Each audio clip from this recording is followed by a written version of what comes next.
continuing coverage. Fort Smith Police is investigating after a shooting left 2 people dead in a residential area. Yeah, they identified those 2 people as 49-year-old Mark and Deevelyn Bell. Police say now the shooting happened at the 2800 block of Independence Street on Thursday. Now they say there is no ongoing threat to the public.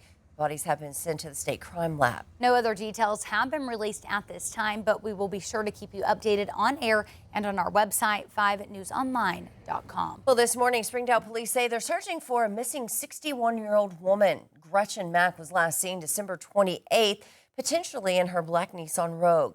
She's 5'6", has brown hair, blue eyes, and wears glasses. Police urge anyone who knows of her whereabouts to contact the police department.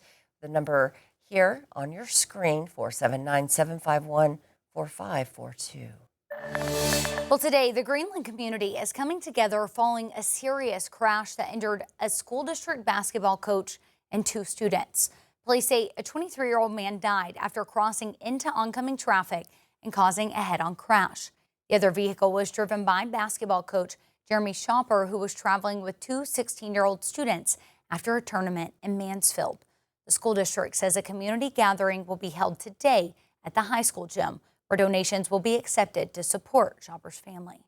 Well, the new year brings a number of new laws across Arkansas. Some could directly impact you. 5 News reporter Jacob Luthi joins us now with a breakdown of what's changed and what you need to know. Good morning, Jacob. Hey, good morning. Hundreds of bills were signed into law by Governor Sarah Huckabee Sanders during the 2025 legislative session, many of which took effect as soon as the new year hit. And a major focus of the General Assembly was health care. Now, specifically, attention was paid to maternal health last year as the state grapples with having some of the highest maternal mortality rates in the nation.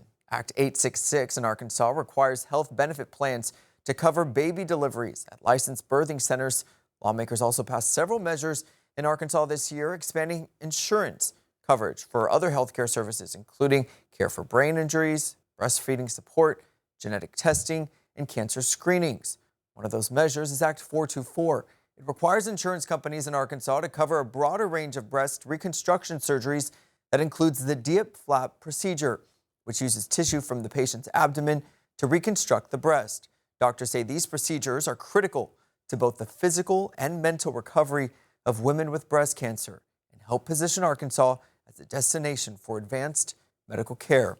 Now, the Arkansas General Assembly, convenes for their regular session every odd-numbered year, which is why they did so in 2025. They'll meet again this year, however, for their fiscal session, focusing on budgets and appropriations bills.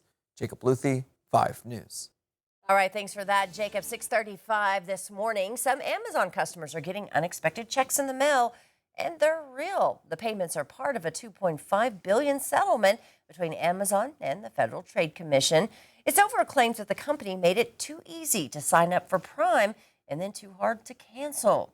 Eligible customers could receive up to $51 with checks sent through December. Now, Amazon denies any wrongdoing, but the FTC says that the payouts will refund customers who were wrongly enrolled or struggled to cancel.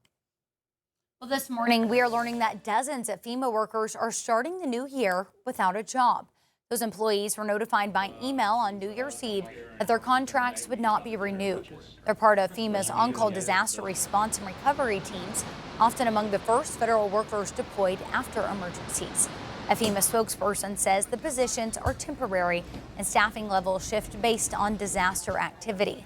So far, about 50 workers have received termination emails.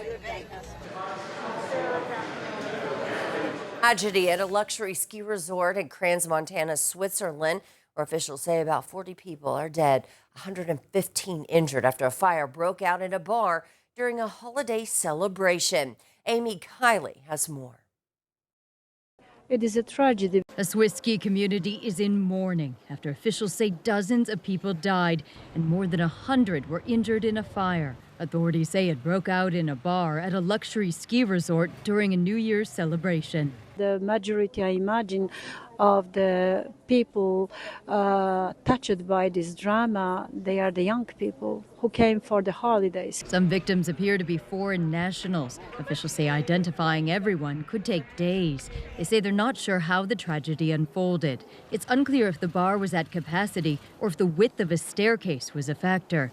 Some witnesses blame a holiday tradition at the bar. A barmaid would get on a barmaid's shoulders and hold a champagne bottle with these sparklers, and witnesses have described how the ceiling catches fire and then suddenly that fire really rips through this underground space. A burn expert from Johns Hopkins says such fires can cause rapid asphyxiation. Those who do survive can have massive injuries that can threaten life in the hours to follow, but also can result in threat to life for the days and then disfigurement and disability for those who do survive in the future. Numerous medical facilities are caring for the injured. A witness says others also rushed to help. All the nearby residences, restaurants, everyone who was still awake helped either with water, tea, blankets. It was a big shock. I'm Amy Kiley reporting.